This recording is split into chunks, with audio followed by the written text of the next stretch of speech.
Жалғас Жұмағұлов жаңа қарсылас алды. Хабиб Нурмагомедов UFC рейтингісінен шығарылды. Хамзат Чимаев қайта оралып көрерменін қуантпақ. Дамир Исмағұлов UFC-мен жаңа келісім шарт жасасты. Баршаңызға ассалаумағалейкум. Сіздермен бірге ERA-X арнасы. Видео ұнаса, видеоға лайк басып, арнаға тіркеліп қойыңыздар.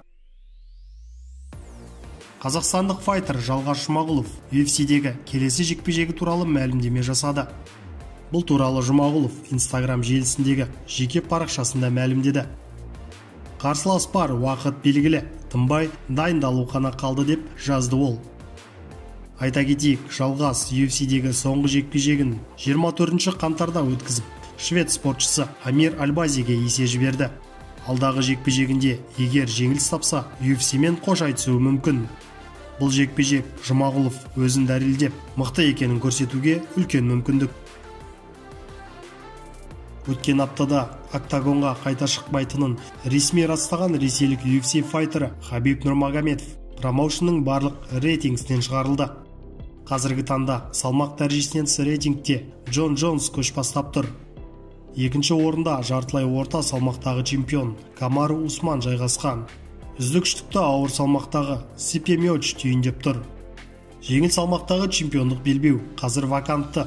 Бұл салмақта рейтинг көшбасшылары бұрынғыдай Дастин Порие, Джастин Гейджи және Чарльз Оливера. Мансабын аяқтаған ресейлік файтер ақша үшін қайта октагонға оралғысы келмейтінін айтты. Енді не істейтін едім? Спортқа өзімді көрсету үшін, үздік болу үшін келдім. Әлем чемпионы атандым, 3 мәрте титулымды қорғадым. Ақша үшін жұдырықтасқым келмейді, маған ол керек емес. Мансабыма көңілім толады, ешкімге ештеңе дәлелдеудің қажеті жоқ дейді файтер. Мен бәрін сабау үшін қайта ораламын. UFC-дегі жартылай орта салмақтағы болашақ чемпиондық белдіктен үмітті Хамзат Чимаев жекпе-жекке қайта оралатынын хабарлады. Айта кету керек, Чимаев өзінің зейнетке шығатынын жариялағаннан бері бірнеше апта өтті. Сюрприз, мен бәрін сабауға қайта ораламын деп жазды Чимаев Твиттерде. Еске салайық, Чимаев COVID-19 ауруымен ауырған және ұзақ уақыт аурудың толық жазылмауы әсерінен қалпына келе алмаған. Осы себепті Хамзат Леон Эдвардспен өтетін жекпе-жектен қатарынан 2 рет шеттетілді. Ресейде тұратын этникалық қазақ Дамир Исмағұлов UFC-мен жаңа келісім шарт жасасты.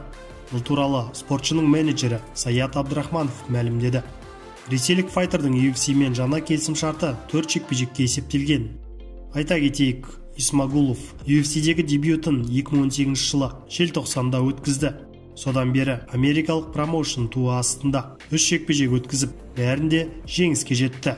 Бірақ 2019 жылы жеткен жеңісінен бері жарақатына байланысты октагонға шыққан жоқ. Ауыр салмақтағы UFC чемпионы Стипе Миоч осы демалыс күндері UFC 260 турнирінде Франсис Нганумен болатын реванш алдында пікір білдірді. Бұл жекпе-жек мүлдем басқаша болады. Бұл біздің алғашқы кездесуімізге ұқсамайды.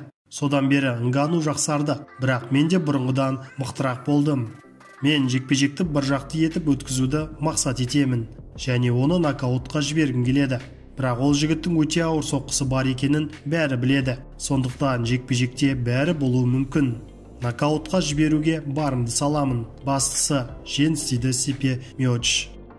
Еске салайын, екі жауынгердің алғашқы жекпе-жегі 2018 жылдың қаңтар айында өткен болатын. Бұл кездесуде Стипе Миоч пайсанымен жеңіске жетті.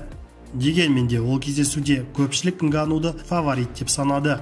Екінші жекпе-жекте де Нгануды фаворит деп санауда. Ал сіз қалай ойлайсыз? Пікіріңізді жаза кетіңіз.